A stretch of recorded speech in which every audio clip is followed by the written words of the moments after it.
Assalamualaikum warahmatullahi wabarakatuh. Alhamdulillah. Wassalatu wassalamu ala rasulillah. Segala puji dan puja kehadirat Allah subhanahu wa ta'ala. Juga salawat dan taslim kepada Nabi besar Muhammad sallallahu alaihi wa ala alihi wa sahbihi wasallam.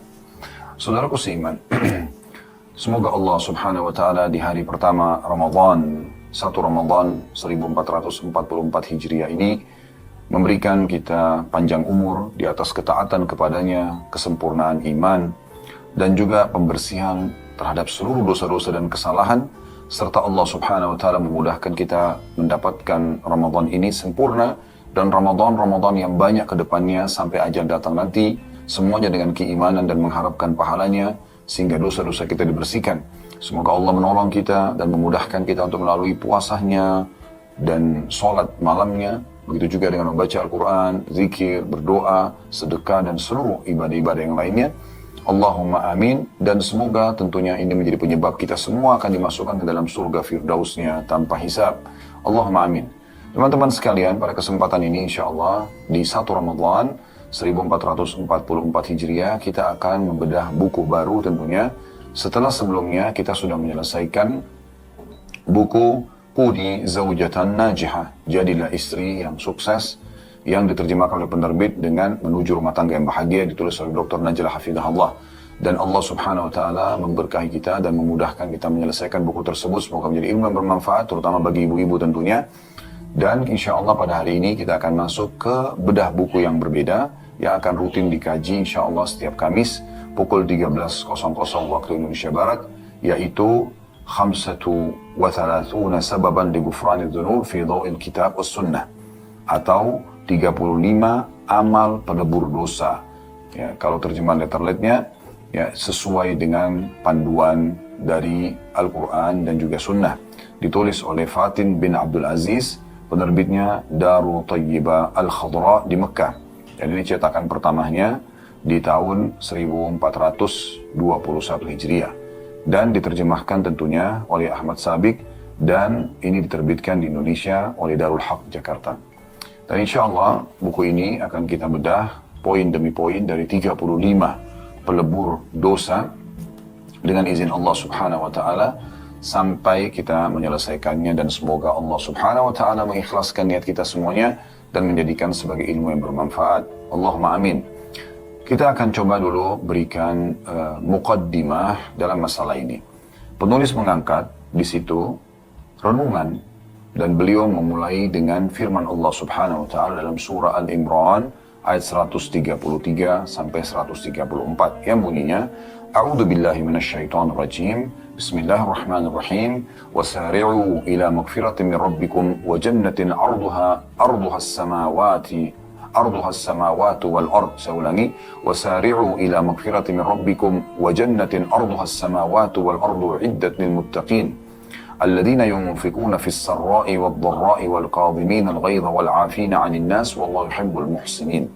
Yang artinya, bersegeralah kalian semuanya kepada ampunan dari Rabb kalian dan kepada surga yang luasnya seluas langit dan bumi, yang disediakan untuk orang-orang yang bertakwa atau orang yang patuh, yaitu orang-orang yang menafkahkan hartanya baik di waktu lapang maupun sempit, dan orang-orang yang menahan amarahnya dan memaafkan kesalahan orang lain, dan Allah menyukai orang-orang yang berbuat kebajikan. Saudaraku seiman, firman Allah subhanahu wa ta'ala yang sangat masyhur dari surah Al-Imran, surah nomor 3 ayat 133 sampai 134 ini, dimulai dengan bersegeralah kalian kepada ampunan Tuhan kalian. Di sini teman-teman sekalian ada berita gembira yang luar biasa bagi siapapun yang melakukan pelanggaran, dan kita pasti pernah melakukan pelanggaran. Sebagaimana sabda Nabi SAW, kullu ibna Adam khata'un wa khairu khata'ina tawwabun. Semua anak Adam pasti pernah melakukan kesalahan, dan sebaik-baik orang yang melakukan kesalahan adalah orang yang segera kembali atau taubat. Semua kita akan melakukan pelanggaran atau pernah melakukan pelanggaran, karena tidak ada manusia yang luput dari dosa. Bermula daripada ayah kita dan ibu kita Adam dan Hawa alaihimussalatu wassalam, di mana mereka melanggar perintah Allah subhanahu wa ta'ala, lalu Allah mengajarkan cara untuk bertaubat, kemudian dia pun bertaubat, dan Allah menerima taubatnya. Dan ini adalah sebuah pelajaran penting ya, bukan berarti dari bahasan kita ini, orang menggampang-gampangkan sambil mengatakan, oh kalau begitu kita buat dosa aja. Toh juga memang dosa pasti akan terjadi dalam kehidupan kita. Bukan seperti itu memahaminya. Kalau ada orang baru akan melakukan dosa, maka kita akan mengatakan jangan lakukan dosa tersebut. Karena dosa ini akan ada efek jerahnya, akan ada hukuman ya, dari Allah Subhanahu wa Ta'ala, tergantung besar kadar dosa yang dia lakukan. Ya, kalaupun diikuti dengan taubat, biasanya tetap ada pembersihan dosa tersebut atau efek jerah daripada dosa tersebut. Tapi bagi orang yang sudah terlanjur terjerumus dalam dosa, nah ini yang kita titik beratkan. Apa yang harus dilakukan oleh orang yang sudah terlanjur terjerumus dalam dosa? Maka caranya adalah dia segera kembali kepada Tuhannya dan dia jangan berputus asa. Karena syaitan akan berusaha menjerumuskan anak Adam untuk melakukan perbuatan dosa. Setelah itu dia akan selalu membisikkan kalau tidak akan diampuni dosanya. Supaya pelaku dosa tadi, atau agar pelaku dosa tadi, tidak lagi mau bertaubat. Dan dia menganggap atau bersangka buruk dengan Tuhannya kalau Allah tidak akan mengampuninya karena besarnya dosa yang dia lakukan. Padahal Allah Subhanahu wa Ta'ala memaafkan dosa sebesar apapun, sebanyak apapun, selama hamba itu ingin kembali kepada Tuhannya. Dan Allah Maha tahu pelanggaran apapun yang sudah kita lakukan. Banyak sekali kesaksian para sahabat yang mengatakan dia sudah melakukan pelanggaran dosa begini dan begitu. Itu juga kaum salafus saleh. Ya. Namun Nabi SAW menyampaikan berita gembira kepada mereka bahwasanya Allah akan menerima taubat mereka. Seperti hadis tentang ya, orang yang membunuh 99 jiwa dan dia datang kepada seorang abid ahli ibadah. Kemudian dia mengatakan, saya telah membunuh 99 jiwa, apakah ada kesempatan untuk saya bertaubat? Orang itu mengatakan tidak ada. Maka dia pun membunuh orang itu dan dia menyempurnakan 100 orang korbannya. Lalu dia datang kepada seorang alim, orang yang punya ilmu. Dan ini penting sekali ya. Maka dia datang kepada seorang alim dan mengatakan, saya telah membunuh 100 jiwa. Maka apakah ada kesempatan saya untuk taubat dan kembali kepada Allah? Maka dia mengatakan tentu saja. Allah Maha Pengampun. Kemudian orang itu pun niat ingin bertobat dan orang alim ini mengatakan, pergilah ke negeri ini dan itu, ditunjukkan sebuah negeri. Dan kata beliau, dan jangan kembali ke negerimu karena negeri yang kau akan pergi adalah negeri yang baik dan negerimu adalah negeri yang buruk, maksudnya penuh dengan orang pelaku dosa. Maka orang itu pun jalan, di tengah jalan subhanallah dia meninggal dunia. Dan Allah Subhanahu wa Ta'ala pada saat itu mengutus kepadanya 2 malaikat, satu malaikat rahmah yang mengambil ruhnya orang-orang beriman, dan satu adalah malaikat penyiksa ya. Satu malaikat penyiksa, yang malaikat ini akan mengambil ruhnya para pembangkang dan pelanggar.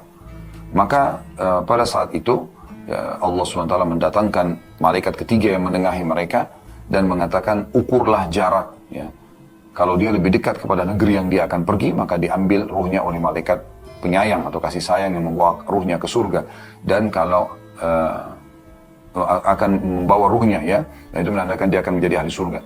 Dan kalau jarak ke negeri yang dia tadinya bermaksiat lebih dekat, maka yang mengambil ruhnya adalah malaikat penyiksa ya. Maka Allah Subhanahu wa Ta'ala mendekatkan jarak ke negeri ya, yang dia akan pergi taubat, memperbaiki keadaannya dan menjauhkan jarak negeri yang dia tadinya bermaksiat, dan itu hanya beda sejengkal atau sekian jaraknya saja. Makanya dia pun diambil ruhnya oleh malaikat rahmat atau kasih sayang. Dan ini menandakan teman-teman sekalian, seberat apapun dosa yang kita lakukan, maka Allah Subhanahu wa Ta'ala akan memaafkan. Dikuatkan juga dalam surah Az-Zumar ya. Qul ya ibadiyalladzina asrafu ala anfusihim la taqnatu min rahmatillah innallaha yaghfiru dzunuba jami'a. Al-ayah yang artinya, katakanlah hai Muhammad kepada hamba-hambaku, jangan mereka berputus asa untuk selalu kembali kepada Tuhannya Allah, karena Allah akan memaafkan semua dosa-dosa ya. Jadi Allah SWT itu Maha Pengampun. Allah menginginkan kita selamat dan Allah tidak ingin kita celaka tentunya. Dalam sebuah riwayat Bukhari juga dijelaskan bagaimana baginda Nabi alaihi salatu wassalam pada saat melihat seorang ibu yang mendapatkan anaknya di kancah peperangan, kemudian yang tadinya kehilangan anak tersebut, dia kemudian sangat gembira dan sangat bahagia melindungi anak tersebut ya. Bahkan kalau saya tidak salah dalam riwayat itu menyusui anak itu ya. Maka Nabi SAW mengatakan kepada para sahabat, apakah kalian lihat ibu itu dengan bayinya? Mereka mengatakan iya.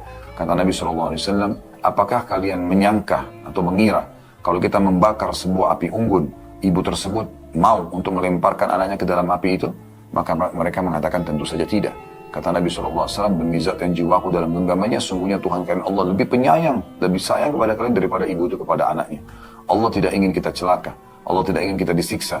Oleh karena itu Allah bukakan pintu pengampunan dan pemaafan sebesar apapun kesalahan kita. Namun, perhatikan awal potongan ayat ini. Wasari'u, bersegera, jangan ditunda. Jangan anggap remeh, jangan anggap nanti aja, masih ada waktu. Enggak. Kita segera kembali ke jalan Allah Subhanahu wa taala. Sekecil apapun dosa, tetap dia dihitung pelanggaran, berarti sangat dekat dengan efek jerah. Lalu untuk apa? Kalau Anda gambarkan ini dalam kondisi sebuah perusahaan, kalau ada pegawai yang patuh aja, selalu mengerjakan pekerjaannya dengan tepat dan benar, dia lurus-lurus aja lah, gitu kan. Datang on time, ya, dia kerjakan pokoknya semua dengan baik lah. Menjadi seorang pegawai prestasi, dia akan dapatkan gajinya, dia akan dapatkan bonusnya, namanya akan harum, kehidupannya akan tentram, keluarganya juga terpenuhi kebutuhannya, dan seterusnya. Tapi kalau ada pegawai yang ugal-ugalan, walaupun hanya masalah-masalah yang dianggap kecil sama dia, telat sedikit datang, 5 menit, 10 menit, dia tidak menyadari kalau 5-10 menit akan diminta pertanggungjawaban depan Allah SWT karena akadnya misalnya jam 8 pagi sampai jam 5 sore. Dia datang jam 8 lewat 10 menit aja, 10 menit akan diminta pertanggungjawaban nanti karena akadnya dia langgar. Dan kata Nabi SAW, al-muslimuna ala syurutihim. Orang-orang muslim sesuai dengan syarat yang telah disepakati, jadi tidak boleh main-main dalam soal seperti ini. Intinya teman-teman sekalian, kita disuruh segera untuk bertaubat kepada Allah Subhanahu wa taala. Orang yang tadi melanggar di perusahaan tersebut sangat dekat dengan hukuman, ya. Dan setiap saat bisa datang kepada dia. Lalu untuk apa? Jadi kalau ada orang yang mau melalaikan Anda, mengatakan sudahlah nanti aja, nggak usah buru-buru dan seterusnya, kamu so alim, nggak usah pedulikan orang seperti ini. Karena setiap detik kita bisa meninggal dunia dan akhirnya minta pertanggungjawaban hari kiamat. Sungguh menyesal orang yang menunda-nunda taubatnya. Makanya Allah bilang wasari'u, segera, ya, segera bertaubat ila magfiratin min rabbikum. Dan kemudian setelah itu bukan cuma sekedar taubat, buatlah amal-amal saleh untuk mendapatkan derajat yang baik nanti, wa jannatin, di surga. Arduha as-samawati wal ard uiddat lil muttaqin. Yang luasnya seluas langit dan bumi, dijanjikan untuk orang-orang yang patuh. Lalu Allah sebutkan ciri orang-orang yang patuh, alladzina yunfiquna fis sarra'i wad dharra, orang yang suka memberikan sedekah, bersedekah, menafkahkan hartanya dalam kondisi dia lapang atau sempit, ya. Wal kadhiminal ghair, dan bisa menahan emosi pada saat dia mampu melampiaskan. Wal afina 'anil nas, dan orang yang suka memaafkan orang-orang lain. Allah yuhibbul muhsinin, dan Allah menyukai orang-orang yang berbuat kebajikan. Namun saksi bahasan kita, karena bahasan kita adalah 35 pelebur dosa-dosa, maka kita ambil potongan awal ayat wasari'u ila magfiratin min rabbikum. Ini renungan yang pertama yang diangkat oleh penulis. Kemudian di lembaran setelahnya itu ada penjelasan beliau tentang subjudul namanya cermin. Ini juga belum masuk ke bahasannya. Di sini beliau mengangkat firman Allah Subhanahu wa taala lanjutan ayat tadi. Ya. Jadi tadi Ali Imran 133 sampai 134, ini 135 sampai 136, ya. Yang bunyinya walladzina, jadi ini lanjutan siapa yang dianggap orang hamba-hamba yang bertakwa. والذين إذا فعلوا فاحشة أو ظلموا أنفسهم ذكروا الله فاستغفروا لذنوبهم وما يغفر الذنوب إلا الله ولم يصروا على ما فعلوا وهم يعلمون أولئك جزاؤهم مغفرة من ربهم وجنة تجري من تحت الأنهار خالدين فيها ونعم أجر العاملين. Dan juga masih lanjutan dari ayat, ya, karena Allah mengatakan segeralah kepada pengampunan Tuhan kalian dan kejarlah surga, setelah taubat segera beramal saleh supaya derajat tinggi di surga yang luasnya seluas langit dan bumi, dijanjikan untuk orang yang bertakwa. Siapa orang yang bertakwa? Disebutkan cirinya. Yang pertama, orang yang suka menyedekahkan hartanya dalam keadaan dia lapang ataupun dia sempit. Kemudian orang yang bisa menahan emosinya pada saat dia mampu melampiaskan. Kemudian orang-orang yang disebutkan wal afina 'anil nas, orang suka memaafkan orang lain, dan Allah menjadikan orang yang berbuat kebajikan. Itu di 134-nya. 135 banyak Allah mengatakan, dan ini saksi bahasan kita. Dan juga orang-orang yang apabila mengerjakan perbuatan keji, pelanggaran, dosa, sekecil apapun, ya, dosa tersebut, atau menganiaya diri mereka sendiri, mereka membuat diri mereka buat kesalahan sehingga bisa kena hukuman, ya, maka mereka mengingat Allah pada saat itu, lalu memohon ampun terhadap dosa-dosa mereka. Mohon maaf ya Allah, astagfirullah, tubuh ilaih. Sekecil apapun, apalagi kalau sudah sampai besar dosanya, ya. Dan mereka tidak meneruskan, maaf, saya ulangi, dan juga orang-orang yang apabila mengerjakan perbuatan keji dan atau menganiaya diri mereka karena berbuat dosa, mereka ingat Allah, lalu memohon ampun terhadap dosa-dosa mereka. Dan siapa lagi yang dapat mengampuni dosa selain daripada Allah? Lalu Allah mengatakan, dan mereka tidak meneruskan perbuatan kejinya itu, sedang mereka mengetahuinya. Mereka tidak ulangi lagi, tidak anggap remeh tentang permohonan ampun dia misalnya kepada Allah. Dia muliakan itu, ya. Mereka itu balasannya adalah ampunan dari Rabb mereka dan surga yang di dalamnya mengalir sungai-sungai, sedang mereka kekal di dalamnya. Dan itulah sebaik-baik pahala orang yang beramal. Ini luar biasa itu. Ya. Jadi termasuk ciri orang yang bertakwa adalah mereka kalau berbuat dosa, mereka segera kembali ke Tuhan mereka. Dan mereka tidak meneruskan dosa itu. Mereka betul-betul bertekad, berjanji sama Allah tidak akan mengulanginya. Karena astagfirullah artinya saya memohon maaf ya Allah, wa atubu ilaih, dan saya berjanji tidak akan mengulanginya. Jadi memang dia tidak mengulangi perbuatan tersebut, ya, sehingga betul-betul dia dalam kondisi aman dan selamat dari dosa itu lagi. Ya. Ibnu Katsir, seorang ahli tafsir, mengatakan, menyebutkan dalam tafsirnya bahwa Anas bin Malik radhiyallahu anhu berkata, telah sampai berita kepadaku bahwa iblis menangis saat ayat ini turun. Bahwasanya iblis menangis saat ayat ini turun. Imam Ahmad meriwayatkan dalam musnadnya dari Abu Sa'id radhiyallahu anhu dari Rasulullah SAW, beliau berkata, iblis berkata, wahai Rabbku, demi kebesaranmu, aku akan senantiasa menyesatkan hamba-hambamu selama ruh-ruh mereka di tubuh mereka. Maka Allah pun berfirman, demi kebesaran dan keagunganku, aku akan senantiasa mengampuni mereka selama mereka meminta ampunan kepadaku. Subhanallah, saudaraku seiman. Saya pribadi melihat taubat, istighfar adalah sebuah bonus yang sangat besar dari Sang Pencipta Allah. Terlebih lagi sekarang ada bulan Ramadan, bulan yang penuh dengan keberkahan, bulan di mana seluruh dunia umat Islam berusaha untuk menjadi orang yang lebih dekat kepada Allah Subhanahu wa taala. Di bulan inilah kita memperlihatkan persaingan kita positif dalam hal ibadah dan taubat kepada Allah, kepada Sang Pencipta Allah Subhanahu wa taala. Semoga Allah jadikan kita hamba-hamba yang berada di saf-saf pertama, orang-orang yang terbaik di setiap saat, terutama di Ramadan dan Ramadan yang akan datang insyaAllah di hadapan Sang Pencipta Allah, dan kita akan meraih derajat yang tertinggi di dunia dan juga di akhirat. Allahumma amin. Ya Allahumma amin, Allahumma amin. Dan saya doakan juga semoga semua teman-teman ikuti live ini dan juga siaran ulangnya nanti akan mendapatkan manfaat daripada doa yang tadi kami sampaikan. Saudaraku seiman, taubat, istighfar, kembali kepada Allah Subhanahu wa taala sebuah kenikmatan. Dan jangan terus lalai mengulang-ulangi dosa yang sudah kita lakukan. Sekali lagi, kita mungkin bisa terjerumus dalam dosa atau pernah terjerumus. Namun, bukan kita harus selalu berlama-lama dalam dosa tersebut. Segera tinggalkan. Karena dia akan mengganggu kualitas ibadah Anda, iman Anda. Anda akan susah sekali untuk khusyuk di saat Anda masih melakukan perbuatan dosa. Dan rugi kalau orang kehilangan kenikmatan ibadah. Ya, sholat tidak khusyuk, padahal sebenarnya lebih nikmat kalau kita khusyuk. Nyaman kalau kita bisa menikmati setiap gerakan dan bacanya, tapi penghalangnya adalah dosa. Berapa banyak orang yang jadi malas bersedekah, malas berzikir, malas berdoa, malas mengerjakan segala macam ibadah karena dosa sumbernya. Dosa itu penyebabnya. Ya. Kalau Anda sudah merasa Anda malas ibadah, dosa, segera istighfar dan taubat kepada Allah. Kemudian kalau Anda punya permasalahan, Anda belum menemukan solusinya, sakit tidak sembuh-sembuh, usaha tidak sukses-sukses, ya, pendidikan yang tidak selesai, apalah segala macam masalah, sumber masalahnya dosa. Istighfar kepada Allah, kembali Allah akan perbaiki. Ya. Jadi kita kembali kepada Allah SWT. Makanya sebagian salaf mengatakan, sebenarnya Allah telah memberitahukan sumber semua masalah kalian. Semua masalah sumbernya satu. Dan Allah juga memberikan solusinya. Sebagian mereka mengatakan Al-Quran sudah mengajarkan kepada kalian tentang sumber masalah kalian. Dan juga sudah memberitahukan solusi dari sumber masalah itu. Semua masalah sama, satu masalah. Yaitu dosa. Dan solusinya adalah istighfar. Mohon ampun kepada Allah Subhanahu wa ta'ala. Ini hal yang luar biasa. Bukan hanya ucapan lisan teman-teman sekalian, tapi bagaimana kita renungi, kita resapi. Betul-betul kita merasa bersalah, kita mohon kepada Allah Subhanahu wa ta'ala agar dibersihkan dari dosa-dosa tersebut. Semoga Allah mudahkan tentunya. Dan sangat indah orang kembali kepada Allah, ya, merenungi kebesaran Allah Subhanahu wa ta'ala, khawatir kena hukuman Allah Subhanahu wa ta'ala. Kita terus saja memohon dengan tulus dari hati, dan kita minta agar setelahnya, Allahumma inni ala dzikrika wa syukrika wa husni ibadatik. Ya Allah, tolonglah hambamu ini agar selalu saja, ya, berzikir, bersyukur dan memperindah dan menyempurnakan ibadah untukmu. Selalu kita baca itu supaya Allah Subhanahu wa ta'ala memberikan kita kesempatan untuk berada di rel-rel orang-orang beriman dan merasakan kenikmatan iman tersebut.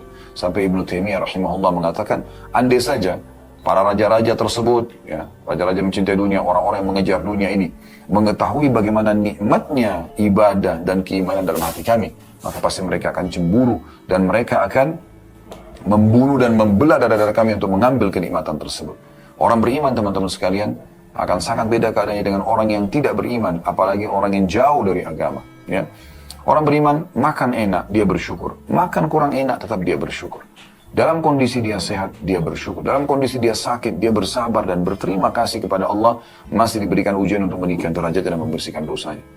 Apapun keadaan orang beriman selalu baik. Itulah yang Nabi SAW katakan, ajaban di amri mu'min. Sungguh mengagumkan perkaranya orang-orang beriman. Wala yakunu dzalika illa li mu'min. Dan itu tidak diberi kecuali orang-orang beriman. Inna sabar sarra syakar. Kalau diberikan nikmat, pasti dia selalu bersyukur. Inna sabar dharra sabar. Dan kalau diberikan ujian, dia akan bersabar. Kama qala Nabi SAW. Kayak ini sebuah karunia yang luar biasa, teman-teman sekalian. Maksimalkan ya bonus ini. Segera kembali kepada Sang Pencipta Allah. Seluruh dunia sekarang semuanya orang ingin jadi baik kaum muslimin. Semua sama programnya. Mereka akan menahan diri dari makanan, dari minuman, bahkan biologis halal pun mereka bertahan. Tidak melakukannya dari mulai azan subuh sampai azan maghrib. Demi untuk keimanannya, demi untuk ketakwaannya kepada Allah SWT, demi untuk mendapatkan balasan terbaik di akhirat. Ya, mereka bersabar. Karena sabar ada 3 hal. Sabar dalam mengerjakan ketaatan. Sabar seperti sekarang puasa, tahan haus, lapar. Seperti sesuai dengan waktu yang telah Allah tentukan dari azan subuh sampai azan maghrib. Sabar mengerjakan sholat malam, sholat tarawih, baca Quran, zikir, dan semua ibadah-ibadah. Yang kedua, sabar dalam meninggalkan kemaksiatan. Setiap ada peluang dosa, tinggalkan. Sabar. Jangan diiyakan. Dan yang ketiga, sabar atas ujian harian. Maka ini poin penting yang harus kita ketahui di awal pembukaan kita, teman-teman sekalian. Lalu ada daftar isi di buku ini cukup banyak, ya, 35 itu. Dimulai dari 35 pelebur dosa itu. Yang pertama adalah masuk Islam. Ini akan kita bahas insya Allah setelah iklan nanti. Kemudian yang kedua adalah bertakwa kepada Allah Subhanahu wa Ta'ala. Ya, kemudian yang ketiga mengikuti Rasulullah SAW. Yang keempat takut kepada Allah Subhanahu wa Ta'ala. Yang kelima menjauhi dosa-dosa besar.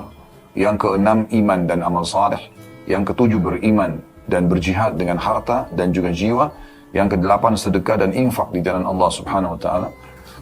Yang kesembilan memaafkan orang lain dan berlapang dada.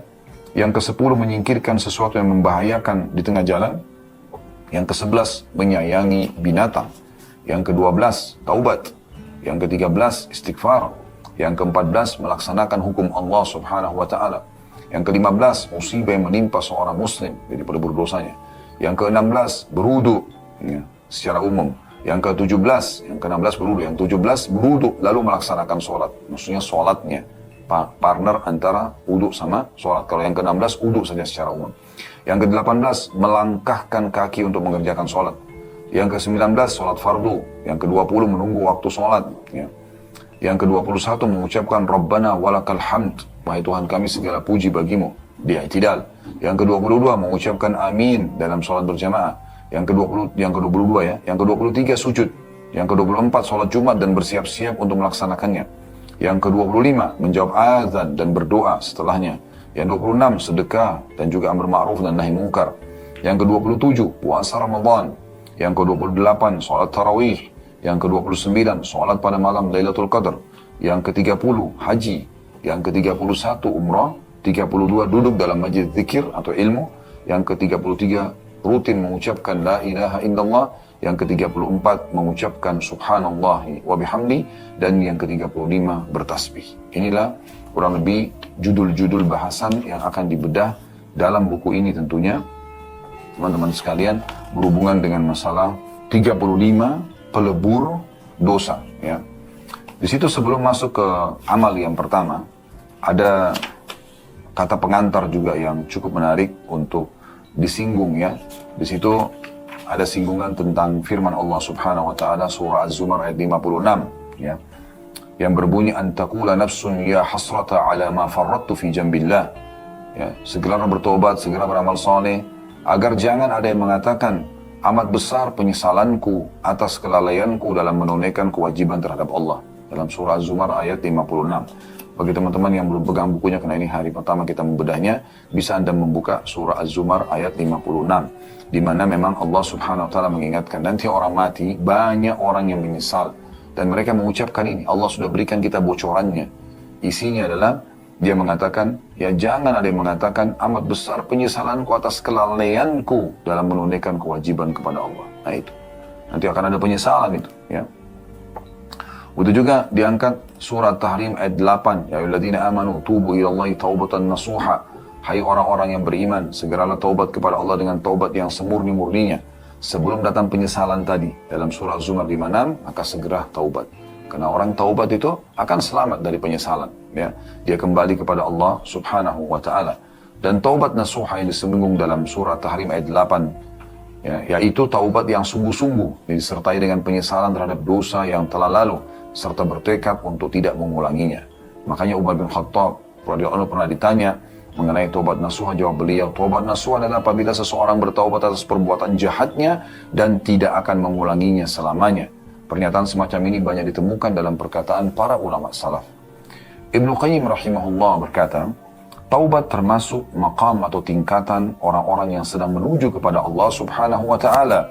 Karena taubat adalah permulaan, pertengahan sekaligus akhir dari peringkat tersebut.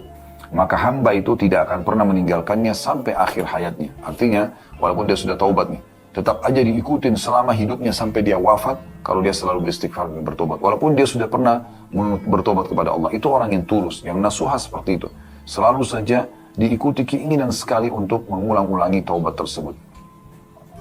Masalah yang paling membahayakan adalah taubat yang suka ditunda-tunda dengan mengatakan nanti saja saya taubat. Adapun yang melalaikan mereka untuk berbuat adalah panjang angan-angan, badan yang masih sehat, ketergantungan terhadap dunia yang sangat besar, sehingga mereka menganggap gak masalah, buat dosa aja dulu, gitu kan. Tanpa menyadari dan syaitan membuat mereka lalai kalau mereka setiap detik bisa meninggal, bukan hitungan hari, hitungan detik mereka bisa meninggal, dan akan diminta pertanggungjawabannya, gitu kan. Oleh karena itu kita harus hati-hati sekali.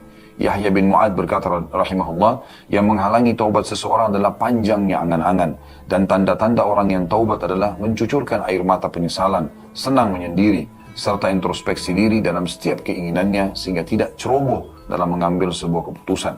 Ya. Dan tentu di sini ada diangkat firman Allah Subhanahu wa taala dalam surah Az-Zumar ayat 53 sampai 54 yang tadi sudah kita bacakan. Saya ingatkan kembali ya. Qul ya ibadiyalladzina asrafu ala anfusihim la taqnatu min rahmatillah innallaha yaghfiru dzunuba jami'a innahu huwal ghafurur rahim wa anibu ila rabbikum wa aslimu lahu min qabli an ya'tiyakumul 'adzabu thumma la tunsarun. Katakanlah hai Muhammad, hai hamba-hambaku kata Allah yang melampaui batas terhadap diri mereka sendiri. Sudah terlalu banyak dosa dan pelanggarannya. Janganlah kamu berputus asa dari rahmat Allah. Sesungguhnya Allah mengampuni dosa-dosa semuanya. Ya. Sesungguhnya Dia yang Maha Pengampun lagi Maha Penyayang. Dan kembalilah kamu segera kepada Tuhanmu dan berserah dirilah kepadanya sebelum datang azab kepadamu. Maksudnya orang yang terus lalai akhirnya ditimpa azab dan siksaan, kemudian kamu tidak dapat ditolong lagi. Oleh karena itu kita mohon kepada Allah Subhanahu wa taala semoga kita termasuk hamba-hambanya yang taubat nasuha, dan setelah taubat ini sibuk dengan amal saleh dan terus mengejar derajat-derajat yang tinggi di surga tentunya. Baik teman-teman sekalian, kita akan masuk insya Allah pada kesempatan ini di amal pertama yang akan meleburkan dosa-dosa.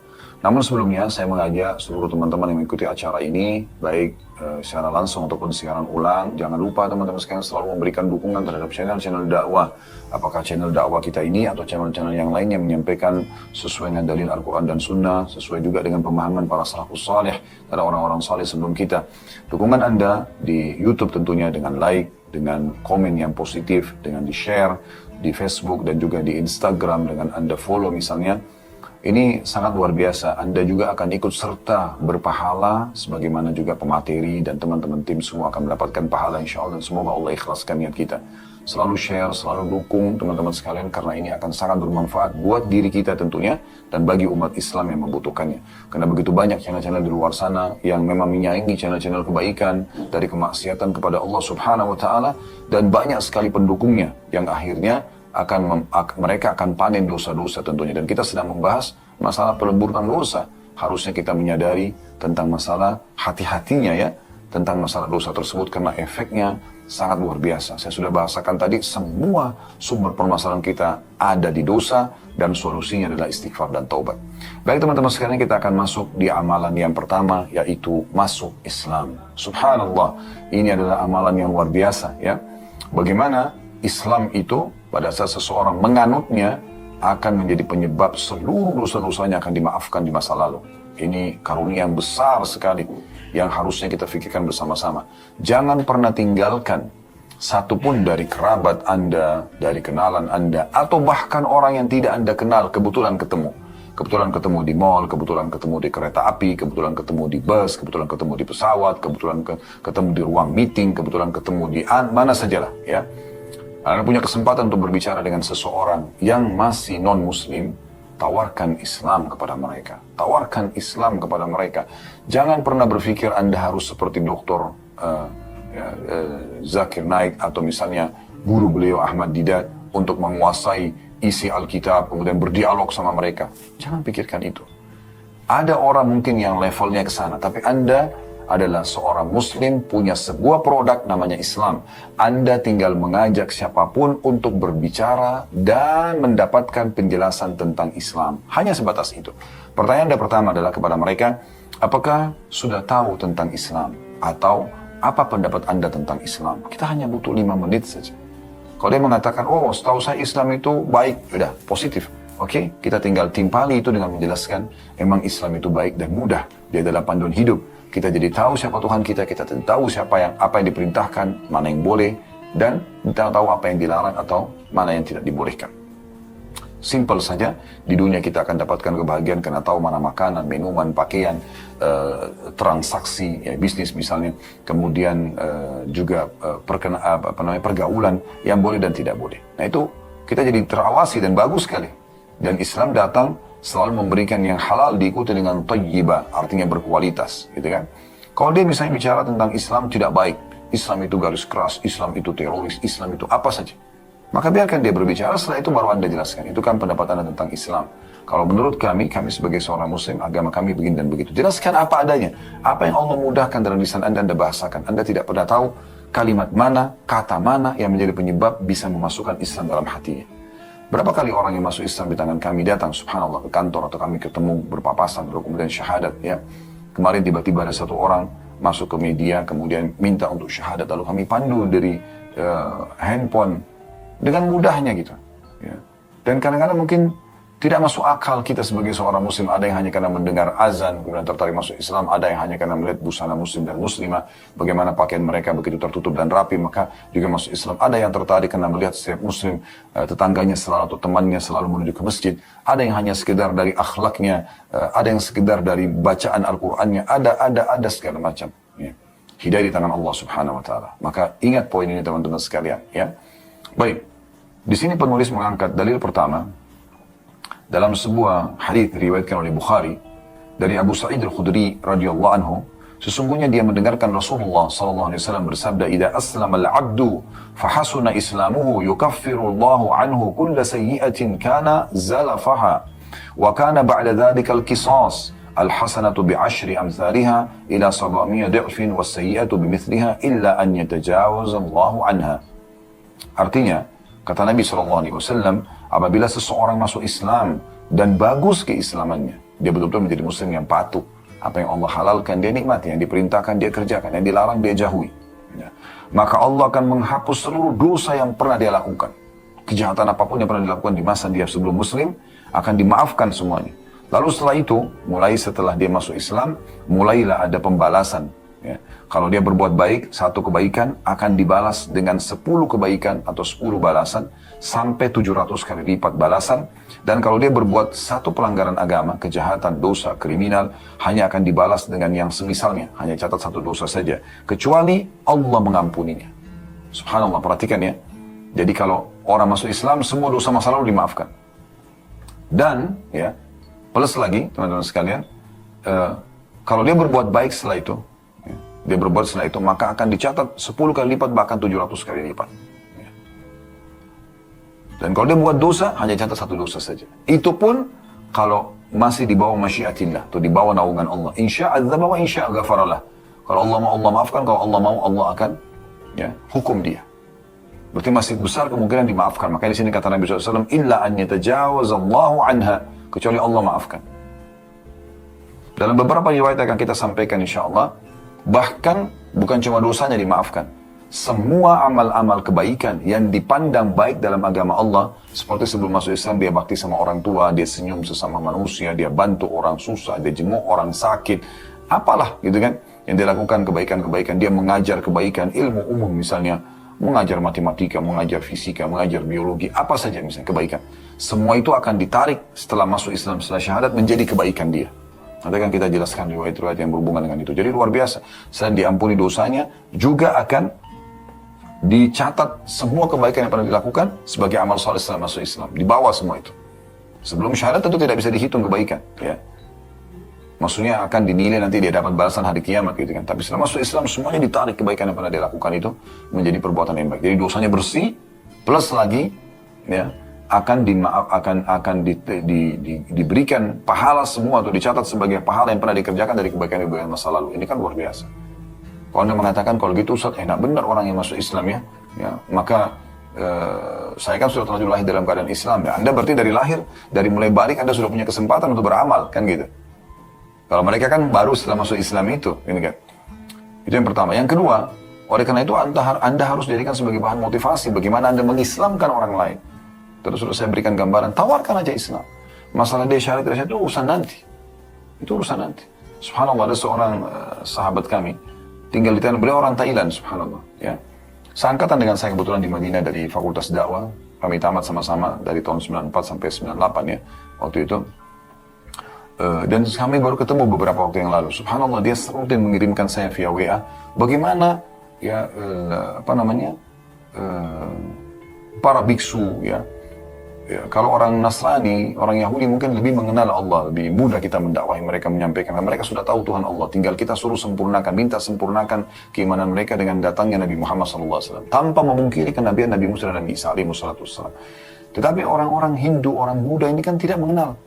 Mereka seperti menyembah patung. Tapi subhanallah dia kirim ke saya bagaimana mudahnya dia menawarkan Islam. Lagi di kereta api, duduk berdua dengan biksunya, terus kemudian tiba-tiba syahadat. Dia datang ke kuil-kuil mereka menawarkan Islam. Ketemu di jalan, nawarkan Islam. Mereka syahadat. Jadi masih banyak orang yang belum tahu tentang Islam. Bahkan seringkali mereka tidak tahu kenapa masuk Islam. Ada di antara sahabat, ya, seperti Utsman bin Maz'un radhiyallahu anhu, sahabat Nabi yang mulia, yang pada Sabtu bulan lalu kita sempat menjelaskan di materi Tablik Akbar di Blok M ya, hari Sabtu pekan kedua. Setelah sahabat ini, bagaimana dia masuk Islam karena tidak enak, karena hampir setiap hari diajak Nabi SAW masuk Islam. Awalnya begitu, dibiarkan saja, dia syahadat, dia sudah masuk Islam. Sampai dia mengatakan turun surah An-Nahl ayat 90, saya tersentuh dengan itu. Lalu Islam tertanam dalam hati saya. Memang awal begitu, makanya dinamakan mereka, atau diistilahkan mereka dengan mu'allaf. Orang-orang yang masih lemah hatinya, bisa saja murtad kembali gitu kan. Gak masalah, yang penting ajak aja dulu. Dan jangan orang kalau sudah mau masuk Islam, Anda sebenarnya tunda-tunda. Ya. Pernah ada orang begitu di kota Makassar datang kepada saya, Ustaz ini ada teman saya yang masuk Islam. Sudah dari tahun lalu gitu. Namun saya berikan dia buku ini supaya dia pelajari dulu. Agar dia bisa faham Islam. Subhanallah, saya bilang, akhi, kenapa nggak pandu syahadat dulu, baru kasih buku? Kenapa disuruh pelajari dulu? Kalau dia meninggal, dalam 1 tahun ini Anda bisa menanggung dosanya. Karena kan dia ingin masuk Islam, sudah ingin tinggal syahadat, pandu dulu syahadat. Kemudian baru ajarkan tentang syariat Islam. Bukan dikasih buku tebal disuruh pelajari dulu. Kalau dia meninggal ini tanggung jawab kita, karena dia sebenarnya sudah tinggal syahadat. Sebaliknya kalau kita langsung pandu syahadat, maka kita akan dapat pahala. Dia meninggal sedetik kemudian dia masuk Islam. Dia sudah muslim. Itu yang kita jelaskan bagaimana riwayat tentang seorang anak Yahudi yang syahadat pada saat sakit keras dan pada saat meninggal Nabi SAW mengatakan segala puji bagi Allah yang telah menyelamatkan dari api neraka dengan syahadat itu. Masalah dia ikhlas tidak ikhlas itu urusan dia sama Allah Subhanahu Wa Taala. Yang penting kita ajak dulu. Itu poin penting. Penulis mengatakan apabila orang kafir masuk Islam, maka Allah Subhanahu Wa Taala akan mengampuni seluruh kesalahan yang pernah ia lakukan sebelum Islam dan tidak akan menghisapnya.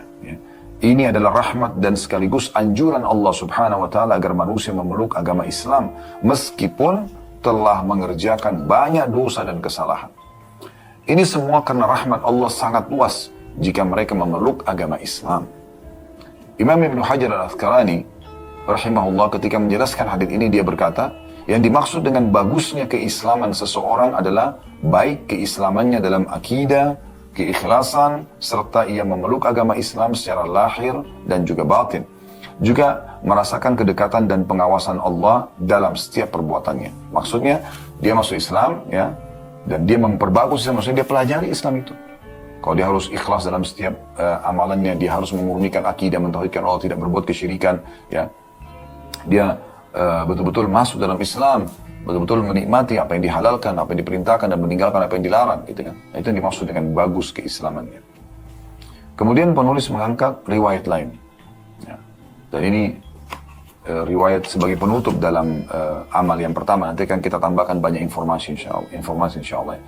Dinukil dari Abu Shumasa al-Muhri rahimahullah, seorang tabi'in, dia mengatakan, kami membesuk Amr bin As radhiyallahu anhu, sahabat Nabi yang mulia, pada saat dia sedang sakaratil maut, menjelang kematiannya. Tiba-tiba Amr bin As menangis dan memalingkan wajahnya ke dinding. Lalu anaknya berkata, wahai bapakku, bukankah Rasulullah SAW telah menjanjikan engkau begini dan begitu?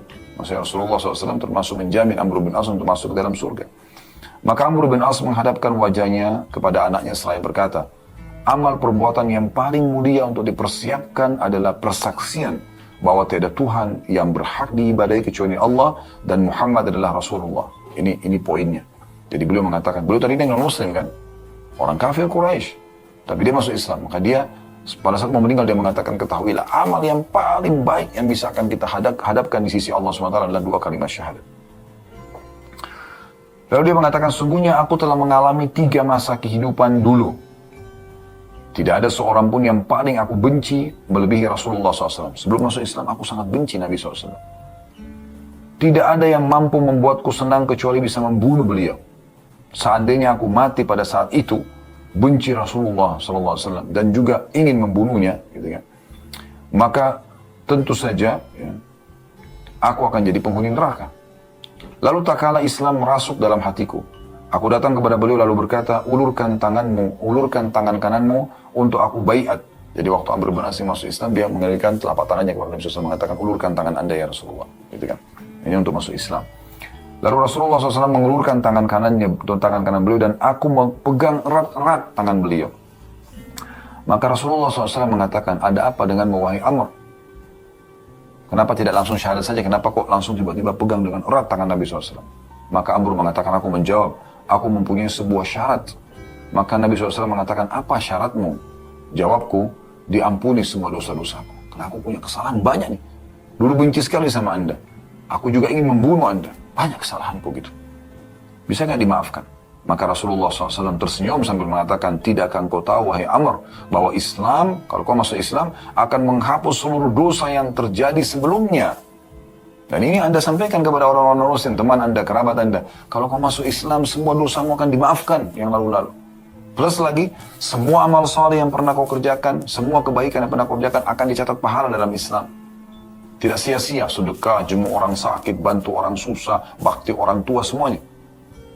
Nanti kita jelaskan riwayat itu nanti ya, setelah ini. Saya bacakan dulu riwayat yang ini. Lalu kata dia, setelah Nabi SAW mengatakan, tidakkah engkau tahu wahai Amr, bahwa Islam menghapus seluruh dosa yang terjadi sebelumnya, maka tidak seorang pun yang lebih kucintai dan kuagungkan melebihi Rasulullah SAW setelah itu. Sampai aku tak kuasa memandangnya karena rasa hormat. Seandainya aku mati pada saat itu, aku bisa berharap agar bisa menjadi penduduk surga.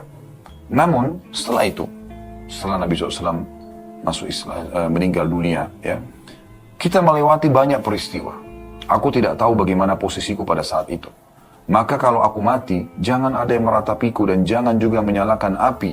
Ya, karena Nabi SAW larang ya, dalam riwayat-riwayat orang yang sedang sedih, yang ditinggal oleh orang yang mereka cintai di rumah, jangan masak, ya, jangan membagi-bagi makanan, tapi nanti orang yang datang takziah membawa makanan. Sebagaimana Nabi SAW mengatakan kepada penduduk Madinah pada saat Ja'far bin Abi Thalib radhiyallahu anhum, sepupu Nabi SAW, kakaknya Ali bin Abi Thalib lebih tua 10 tahun dari Ali, ya, itu wafat di perang Mu'tah. Maka Nabi SAW mengatakan, isna'u li Ali Ja'far fa innahum ashabu ma lam yusibkum. Buatlah makanan dan minuman buat keluarga Ja'far karena mereka tertimpa apa yang tidak menimpa kalian. Maksudnya mereka lagi sedih, maka jangan lagi mereka sibuk masak dan segala macam. Ini Amr bin As tuangkan dalam perkataan beliau. Nanti kalau saya mati jangan ada meratapi, jangan ada yang pukul-pukul badannya, tarik-tarik rambutnya, teriak-teriak, tidak boleh meratapi mayit. Dan juga jangan ada yang menyalakan api, jangan masak, ya, karena Nabi SAW melarang itu. Lalu apabila kalian menguburku, ini pesan beliau juga, taburkanlah tanah di atas tubuhku. Ya, maksudnya adalah setelah dimasukkan, tuang tanah, tutup tanah itu. Lalu dia mengatakan, kemudian berdiamlah di sekitar kuburku selama cukup untuk menyembelih unta dan membagikan dagingnya, sehingga aku bisa tenang dengan kalian dan aku lihat bagaimana menjawab pertanyaan utusan Tuhanku. Hadis ini riwayat Muslim. Jadi artinya Termasuk sunnah Nabi SAW adalah pada saat orang meninggal tidak buru-buru kita tinggalkan kuburannya, terus kita doakan dia. Ya. Karena Nabi SAW dalam beberapa riwayat Bukhari menyebutkan pada saat selepas menguburkan sahabat, tentu bukan Amr bin As, karena ini meninggal setelah Nabi SAW. Di masa Nabi SAW ada sahabat yang meninggal, lalu setelah dikuburkan kata Nabi SAW, ya, is'alu li akhikum ats-tsabat, ya. Atau kama qala Nabi SAW, mintalah pada saudara kalian, ya, agar dia kokoh dalam menjawab pertanyaan malaikat, fa innahu al-ana yus'al, karena sekarang dia sedang ditanya. Dalam riwayat lain kan, kalau orang sudah melangkah 3 langkah pulang, artinya sudah ada pengunjung yang pulang 3 langkah, bukan semuanya ya. Karena biasa kan ada kerabat yang masih tinggal, tapi kalau sudah ada yang pulang saja, 3 langkah mereka pulang, berarti sudah datang malaikat untuk menanyakan kepada mayit tersebut. Nah ini berarti menandakan memang kita dianjurkan untuk mendoakan si mayit di saat sudah dikuburkan. Nah ini penyampaian Amr bin As. Pelajaran yang bisa diambil dari kisah ini, kata penulis, adalah potongan sabda Nabi SAW, ama alimta annal islam yahdimu ma kana qablahu. Tidakkah engkau tahu, wahai Amr, bahwasanya Islam menghapus dosa-dosa yang terjadi sebelumnya. Yakni, kata beliau, apabila seseorang masuk Islam, Allah Subhanahu wa taala akan menghapuskan dan mengampuni semua dosa yang pernah dilakukan sebelum Islam, yaitu Allah Subhanahu wa taala hapus atau menghapus dan membebaskannya dari hukuman, ya. Jadi ini 2 buah riwayat yang diangkat oleh penulis. Insyaallah ke depannya kita akan masuk ke amal yang kedua, masalah bertakwa kepada Allah Subhanahu wa taala. Namun di sini saya akan tambahkan beberapa riwayat yang menarik ya untuk ditambahkan dalam bahasan kita.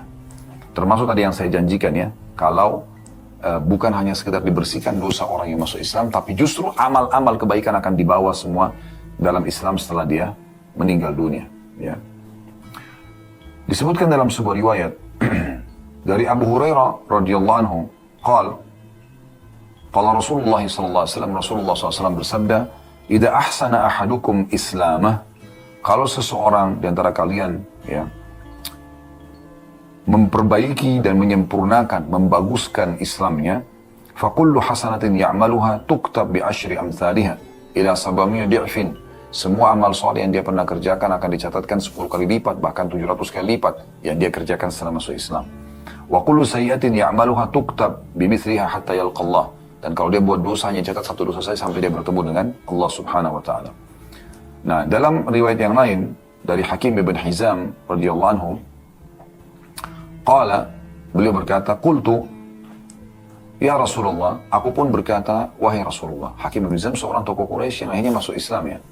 Beliau mengatakan, ara'aita asya'a kuntu atahannatsu biha fil jahiliyah. Bagaimana dengan amalan-amalan baik yang pernah aku kerjakan di masa jahiliyah? Min sadaqatin, dari sedekah, au ataqatin, atau pembebasan budak, au silaturahim, atau silaturahim, berhubungan baik dengan kerabat. Fahal fiha min ajrin, apakah ada balasannya setelah saya masuk Islam ini? Kan dulu saya kerjakan tuh sebelum masuk Islam. Maka faqala Nabi SAW, maka Nabi SAW bersabda kepada Hakim bin Hizam radhiyallahu anhu, aslamta ala ma salafa min khair. Ya. Kata Nabi SAW, sungguhnya engkau telah masuk Islam beserta semua kebaikanmu yang dahulu. Nah ini, luar biasa ini ya. Bagaimana orang yang masuk Islam mendapatkan keutamaan ini tentunya teman-teman sekalian. Dan hadis tadi yang pertama itu disebutkan oleh Imam Muslim, dan hadis yang kedua diriwayatkan oleh Imam Muslim juga. Ya. Jadi 2 buah riwayat ini semua disebutkan oleh Imam Muslim. Baik teman-teman sekalian, ditambah juga dengan riwayat-riwayat lain yang menguatkan tentang masalah ini. Seperti riwayat terhindarnya seseorang dari api neraka. Ya, tadi sudah saya singgung riwayat ini sebenarnya.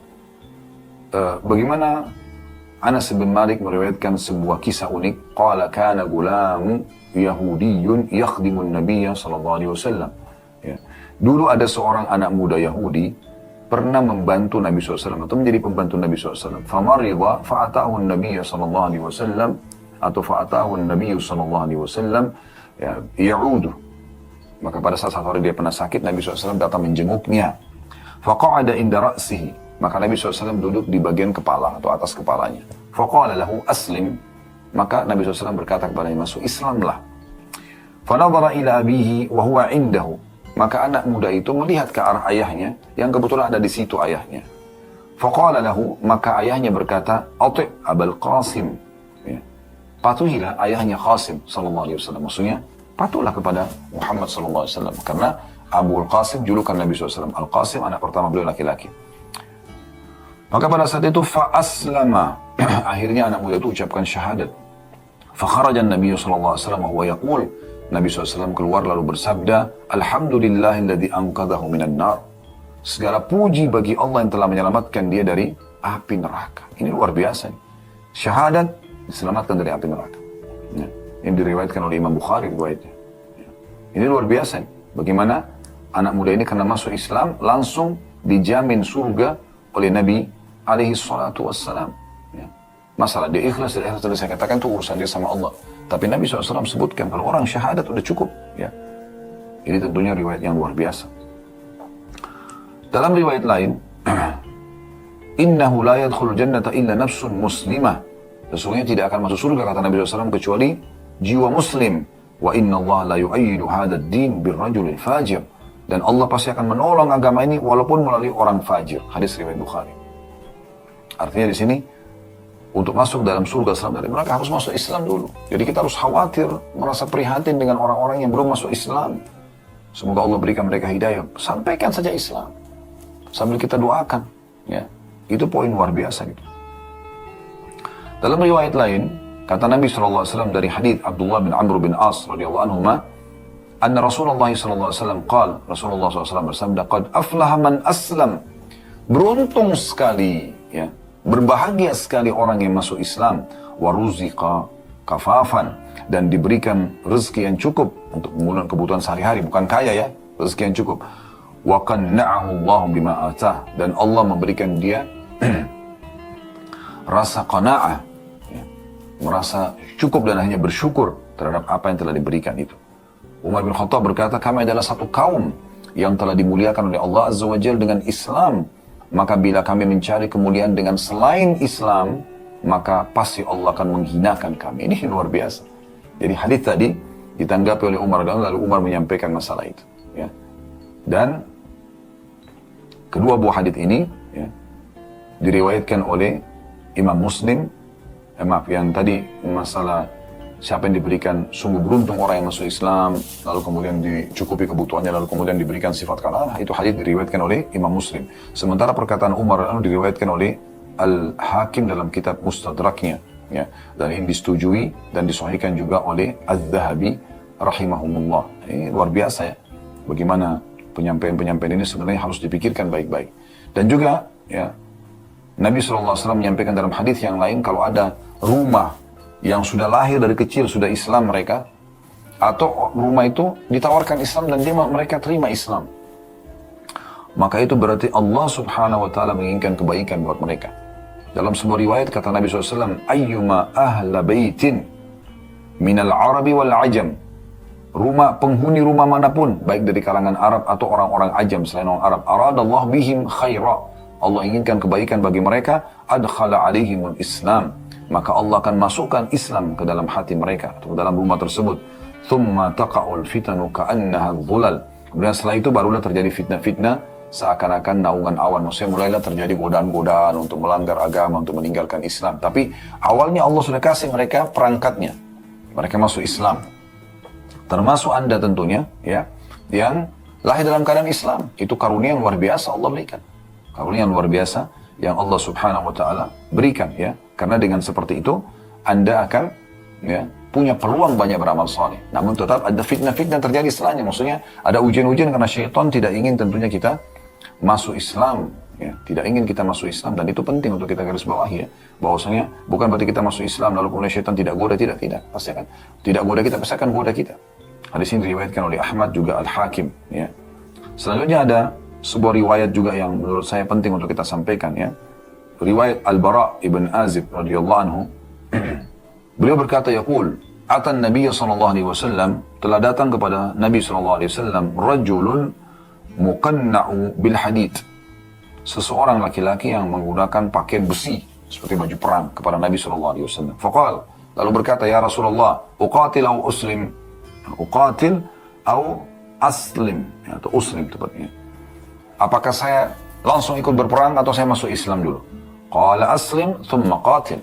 Kata Nabi SAW, masuk Islam dulu baru kamu berperang. Ya. Fa-aslama thumma qatal faqutil. Lalu orang itu masuk Islam, kemudian dia ikut berperang dan dia pun mati terbunuh. Faqala Rasulullah sallallahu alaihi wasallam, maka Nabi SAW mengatakan, "Amila qalilan wa ujira katsiran." Orang ini berbuat ringan, hanya masuk Islam dan akan dibalas dengan balasan yang sangat banyak. Karena dengan ini dia masuk surga. Karena dengan ini dia masuk surga. Ini luar biasa ya penyampaian Nabi alaihi salatu wasallam yang diriwayatkan oleh Imam Bukhari.